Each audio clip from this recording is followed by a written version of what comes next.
4 PM news network में आपका हार्दिक स्वागत है। देखिए, ये जो सरकार बनी है, ये कहने को तो एनडीए की सरकार है, लेकिन इसके गठन से ऐसा लग रहा है कि ये एनडीए की सरकार नहीं है, ये मोदी जी की सरकार है। और जैसे 2014 से 19 तक मोदी जी की सरकार चली, उनकी मनमानी चली, जैसे 2019 से 2024 तक उनकी मनमानी चली, जो उन्होंने चाहा उसको मंत्री बनाया, अपने लोगों को मंत्री बनाया, अपने राज्य वालों को मंत्री बनाया, अपने राज्य वालों को बेनिफिट दिया।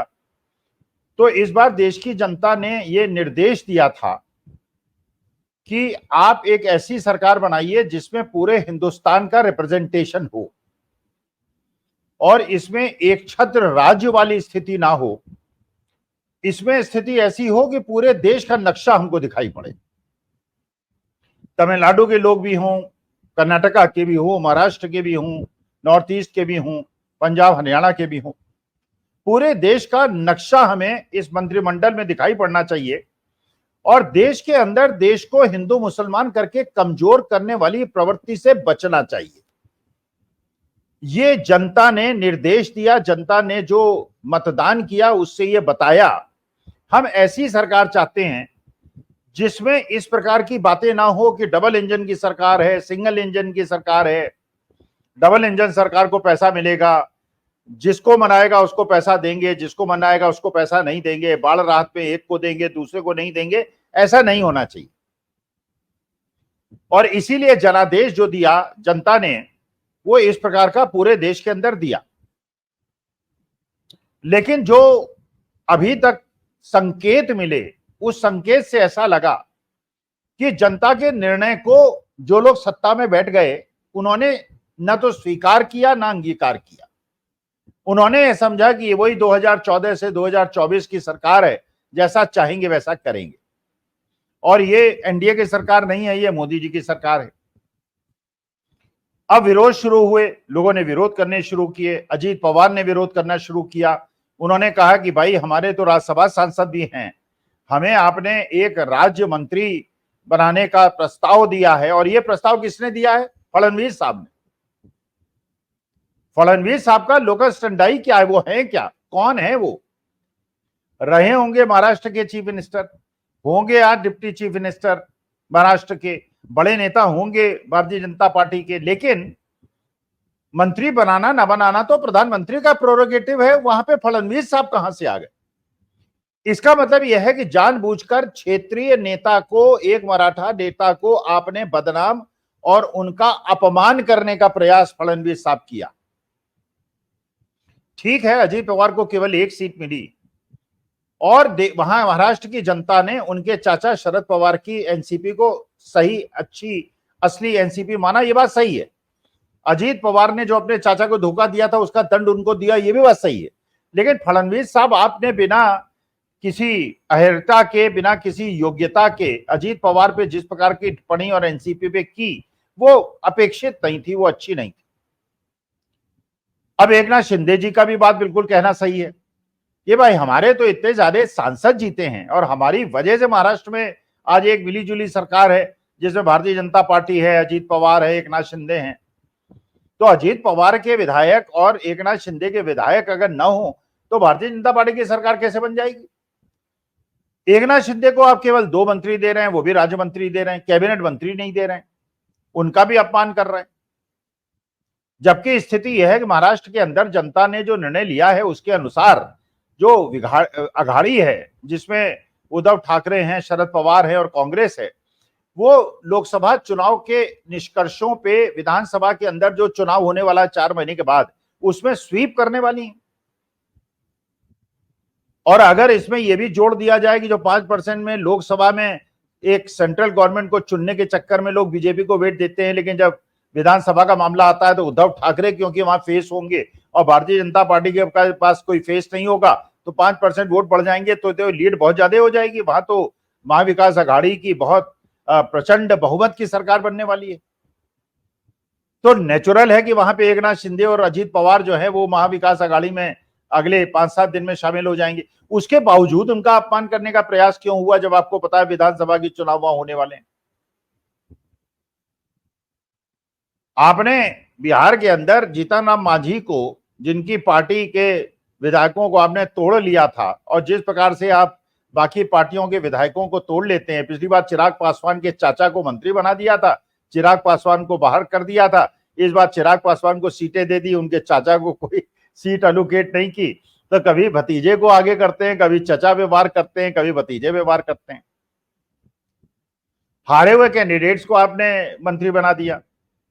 रवनीत सिंह बट्टू बिट्टू, जो कांग्रेस के इतने पुराने 2 बार के सांसद थे, वो बीजेपी से चुनाव लड़े, हार गए, उनको आपने मंत्री बना दिया। जितिन प्रसाद को आपने मंत्री बना दिया। जीतन राम मांझी के एकमात्र सांसद हैं, उनको आपने कैबिनेट मंत्री बना दिया, और महाराष्ट्र के नेताओं का अपमान कर दिया। क्या चलिए, ये तो राजनीतिक लोग हैं, आपने उनका भी अपमान कर दिया जिनके कंधों पे बैठकर आप आज राजनीतिक सत्ता की रोटी सेक रहे। आरएसएस, राष्ट्रीय स्वयं सेवक संघ, आदिवासी एरियाओं में जगह जगह पर, गांव गांव पर, कस्बों कस्बों तक अगर भारतीय जनता पार्टी को अलग को किसी ने जगाया है तो आरएसएस ने जगाया। चाहे गलत सही वो उनके सिद्धांत है, मैं उस सिद्धांतों से सहमत नहीं हूं, लेकिन आरएसएस ने किया ये मैं जानता हूं। आरएसएस ने भारतीय जनता पार्टी को इस स्तर तक पहुंचाया ये भी मैं जानता हूं। चुनाव प्रक्रिया चलते समय जिस प्रकार जयप्रकाश नड्डा ने मोहन भागवत जी के लिए, आरएसएस के लिए कहा कि हमको आरएसएस की आवश्यकता नहीं है, अब हम इतने ज्यादा मजबूत हो गए, तो ये तो उसी प्रकार की स्थिति है जिसके कंधे पे बैठ के आप सत्ता पे पहुंचे, उसी को अपने लात मार दी। इसको तो एहसान फरामोशी कहते हैं हमारी भारतीय भाषा में। अगर आपको उनकी आवश्यकता नहीं है तो इतने दिनों तक उन्होंने यहां पहुंचाना है, कम से कम आदर भाव से तो उनको संबोधित करते। तो आपने अकाली दल को खत्म कर दिया, आपने इंडियन नेशनल लोकदल को खत्म कर दिया, आपने शिवसेना को खत्म करने का प्रयास किया, आपने एनसीपी को खत्म करने का प्रयास किया, आपने बीआरएस को खत्म कर दिया, आपने बीजेडी को खत्म कर दिया। सबको खत्म करने के बाद अब आप आरएसएस को खत्म करने पे उतारू हो गए। अच्छा, आरएसएस प्रमुख मोहन भागवत, नॉर्मली हमने पिछले 98-99 साल में कभी यह नहीं देखा कि आरएसएस इस प्रकार से खुलकर सत्ता में बैठी अपने ही पार्टी जिनको उन्होंने सत्ता में पहुंचाया है उनका इस प्रकार से सीधे विरोध करे। लेकिन एक अपमानजनक स्थिति थी जब नड्डा जी ने कहा था आरएसएस के बारे में कि इनकी हमें जरूरत नहीं है। तो मोहन भागवत जी ने जो उन्होंने कहा कि जो सेवक है उसका काम है अपने कामों का विवरण देना, जो उन्होंने काम किए हैं उसके बारे में बताना, समाज में विद्वेष पैदा करना सेवक का काम नहीं।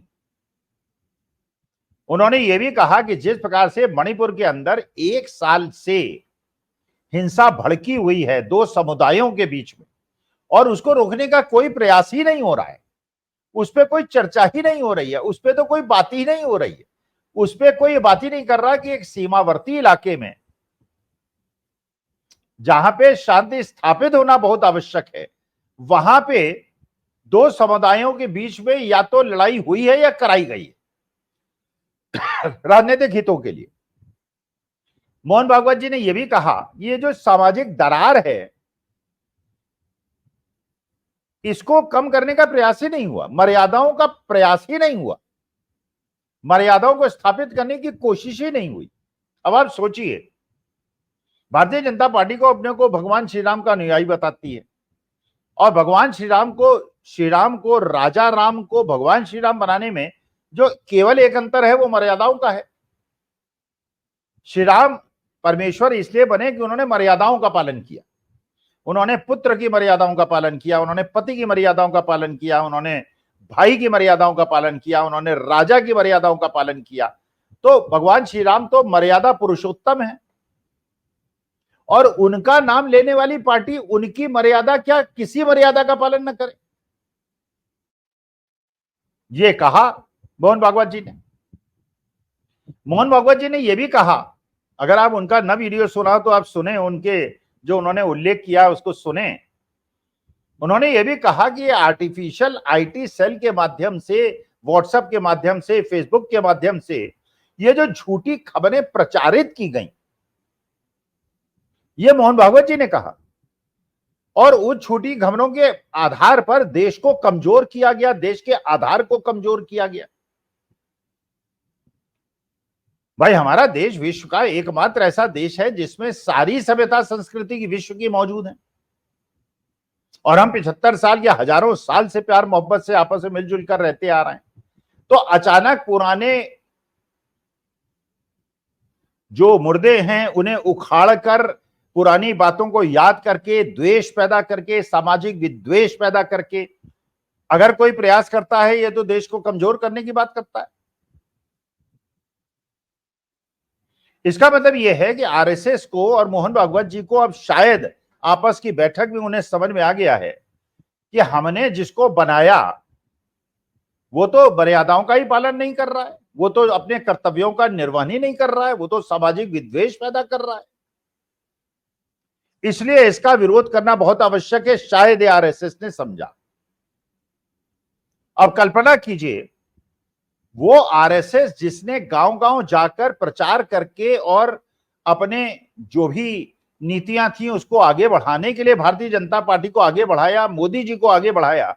अगर मोदी जी बाकी लोगों को तो चलिए किनारे कर देते हैं, वो तो बात समझ में आती है, लेकिन आरएसएस को भी किनारे कर देंगे, ये बात किसी भी सामान्य नागरिक को समझ में नहीं आती। अच्छा होगा क्या अगर आरएसएस और बीजेपी आमने सामने आके खड़े हो जाएंगे उस समय, जबकि भारतीय जनता पार्टी को इंडिया अलायंस, सशक्त इंडिया अलायंस का सामना कर रहा है, जब उद्धव ठाकरे, शरद पवार जैसे लोगों का महाराष्ट्र में मुकाबला करना है, बंगाल के अंदर ममता दीदी का मुकाबला करना है, यूपी के अंदर अखिलेश यादव का मुकाबला करना है, एक मजबूत होती इंडिया अलायंस का मुकाबला करना है, और उसके साथ साथ उन्हें अपनी पार्टी के अंदर भी खुद मुकाबला करना है, क्योंकि उन्होंने एनडीए अलायंस की मीटिंग तो बुला ली, खुद लीडर बन गए, लेकिन अभी संसदीय दल बीजेपी की मीटिंग नहीं हुई और वो नेता नहीं निर्वाचित हुए, लेकिन उन्होंने अपने को एनडीए का नेता बना के शपथ भी ले ली और मंत्रिमंडल भी बना दिया। ऐसे समय में आरएसएस का विरोध,